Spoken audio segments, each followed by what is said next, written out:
கைகளாலும் தெய்வமாக வாழ்த்துவார்கள் என்று. அதற்கு மேல் ஒரு படி சென்று அந்த அப்பாவி மக்கள் உங்களுக்காக மனமுருகி வாழ்த்துவார்கள். அது மட்டுமல்ல, உங்களுக்காக கடவுளை பிரார்த்திப்பார்கள். அவர்களுடைய பிள்ளைகளை விட உங்களுக்காக கடவுளை பிரார்த்திப்பார்கள். அந்த வாழ்த்துக்கள், அந்த பிரார்த்தனைகள் அதுவே உங்களை வாழ வைக்கும். உங்களுடைய குடும்பத்தை வாழ வைக்கும். உங்களை நல்லவர்களாக மாற்றும். உங்களுடைய பிள்ளைகளை நல்ல பிள்ளைகளாக மாற்றும். நீங்கள் எப்பொழுது மற்றவருக்காக இறக்கப்படுகின்றீர்களோ அப்பொழுதே உங்களுடைய மனம் தூய்மையாகின்றது. அப்பொழுதே நீங்கள் நல்லவராக மாற்றப்படுகிறீர்கள்.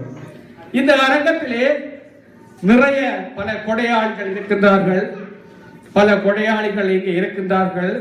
அவர்கள் இன மத இடம் சம்பந்தமான வேறுபாடுகளை மறந்து, என்று சொல்லுகின்றேன், இன மத இடம் சம்பந்தமான வேறுபாடுகளை மறந்து உதவிகள் தேவைப்பட்டவர்களுக்கு அள்ளி கொடுத்துக் கொண்டிருக்கின்றார்கள். ஆனால் இங்கு சிரித்துக் கொண்டே இருக்கின்றார்.